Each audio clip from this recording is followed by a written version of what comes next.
Everyone, welcome back to my another vlog. Hope you doing well. तो आज मैं अपने भाई के साथ निकली थी शॉपिंग के लिए, कुछ शॉपिंग करनी थी। तो मैं गई थी ईद के लिए कुछ कपड़े देखने, जो कि मुझे बिल्कुल भी पसंद नहीं आया। तो मैं निकल पड़ी दूसरे जगह। वहाँ भी देखा, वहाँ भी कुछ खास पसंद नहीं आया। तो फिर ये मुझे बोला कि चलो तुम्हें कुछ खिला देता हूँ, तब तुम पसंद कर लोगी ईज़िली। क्योंकि लड़कियों का क्या होता है कि उन्हें कोई चीज़ जल्दी पसंद नहीं आता, और मैं बड़ी मोंगनीज पे ही अपना पिज़्ज़ा बेस एंड सब कुछ छोड़ दिया था।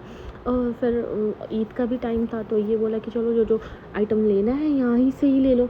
तो बस मैं लेकर के जा रही थी, और सना कर रही थी घर की सफाई, जो कि ईद का टाइम है तो साफ़ सफाई तो बिल्कुल ज़रूरी है ना। तो ये घर की कर रही है सफाई, और माशाल्लाह इसने अच्छे तरीके से सब कुछ कर दिया है। इसका ही ड्यूटी होता है। फिर अगले दिन, ये नेक्स्ट डे की बात है, हम सब आ गए इफ्तार के फ़ौरन छत पर, जो कि चाँद देखने, और उस वक़्त चाँद नहीं हुई थी। तो ये एक अलग ही सुकून होता है। और फिर फ़ौरन थोड़ी देर बाद ही चाँद हो गई थी। फिर हमने खूब सारा पटाखा फोड़ा और बहुत ही मस्ती करी हम सब ने। क्योंकि एक इतने दिन आप रोज़ा रहो, और रोज़ा रहने के बाद मतलब ये चाँद रात वाली खुशी आप फ़ील कर सकते हो। ये हर एक उम्मत मुसलमान के लिए ही है। वो हर एक इंसान को अलग ही खुशी होती है कि हाँ भाई, आज चाँद रात है, चाँद रात है। और ऐसा होता है आपके साथ भी कि जब आप पटाखा फोड़ो तो उस टाइम पे फूटे ही ना। तो हमारे साथ भी ऐसा ही हुआ। फिर ये बाद में अच्छे तरीके से फूटने लगा।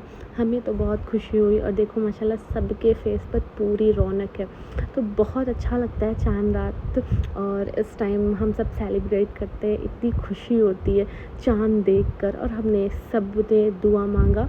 वैसे चाँद कैप्चर नहीं हो रहा था वीडियो में, आप समझ ही सकते हो, इतनी बारीकी से चाँद होती है जो कि आप कैप्चर करना चाहो तो भी नहीं होती है। तो बहुत अच्छा लगता है चाँद रात, मतलब एक अलग ही रौनक सा हो जाता है।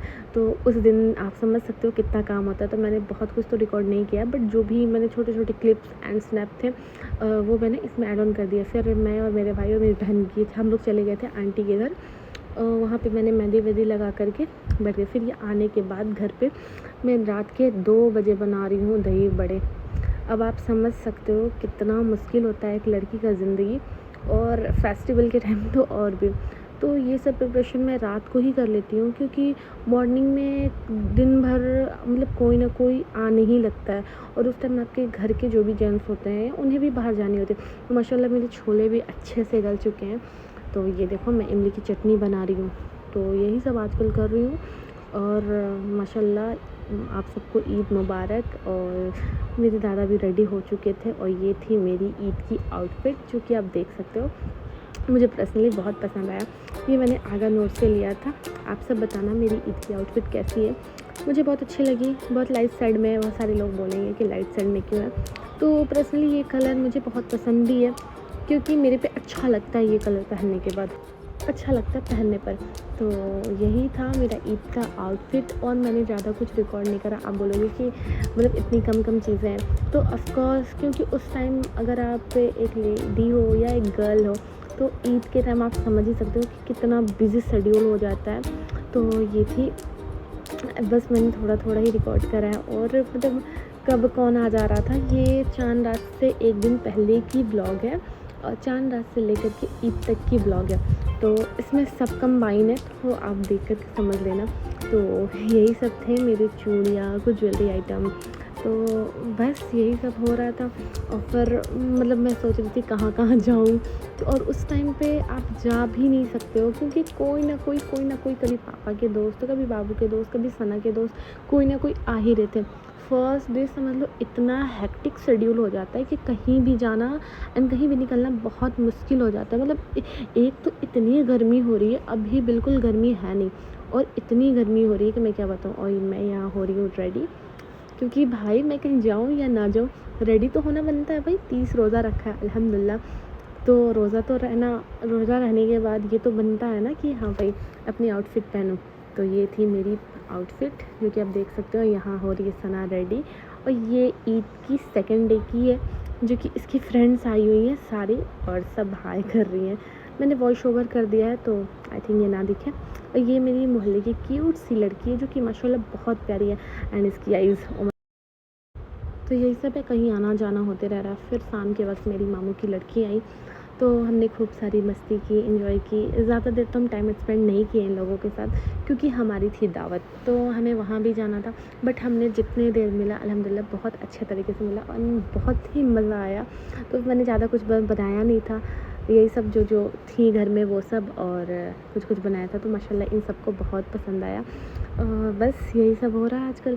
और ये लोग भी बहुत खुश थी और माशाल्लाह सभी बहुत प्यारी लग रही थी, देख सकते हो आप, सब बहुत अच्छी लग रही थी।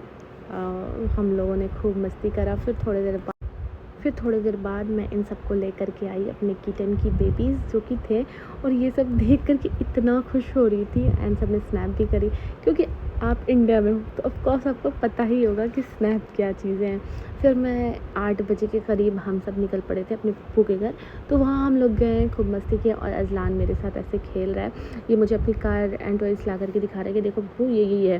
तो मैंने अच्छा ये मेरी प्यारी मनाल, और ये बदमाशी कर रहा। और माशाल्लाह से ये इतना प्यारा है कि मैं क्या बताऊँ, मतलब बार बार कैमरा में आ रहा था। और भाभी ने भी खूब सारा नाश्ता वास्ता लगाया था और सब कुछ माशाल्लाह इतना टेस्टी था कि मैं क्या बताऊँ। और इनके हाथों में बहुत ही जायका है, ये जो भी चीज़ें बनाती हैं बहुत अच्छी बनाती हैं। और इनकी रेसिपी आप देख सकते हो, इनका खुद भी एक पेज है फारिया फूड कार्ट के नाम से, तो आप उसको भी जाकर विज़िट कर सकते हो। फिर हमने खूब बातें की एंड खूब मस्ती भी करा, क्योंकि जब इंसान इतने दिन बाद मिलता है तो अच्छा लगता है, और ईद के वक्त तो और भी अच्छा लगता है। फिर रात के बज चुके थे 12, फिर हम लोगों ने जल्दी जल्दी डिनर करा क्योंकि पापा बोल रहे थे भाई रात भर तुम लोगों को यहीं रुकना है क्या। और जब आप भाभी से मिलो या अपने घर वाले किसी से भी मिलो तो बहुत अच्छा लगता है। तो हमने खूब सारा खाना वगैरह खाया, बहुत अच्छा बनाया था, जो चीज़ें थी बहुत अच्छी थी। और ये थी मेरी ईद की आउटफिट, क्योंकि आप देख सकते हो। मैं क्या बताऊँ, मैं पाकिस्तानी ड्रामा देख देख कर के इतना ऑब्सेस्ड हो गई हूँ कि भाई बस मुझे कुछ नहीं चाहिए, बस आप मुझे पाकिस्तानी सूट दिला दो, यही मुझे चाहिए। तो यही थी मेरी ईद की ब्लॉग। अगर वीडियो अच्छी लगी तो इन्हें लाइक शेयर सब्सक्राइब जरूर कीजिए।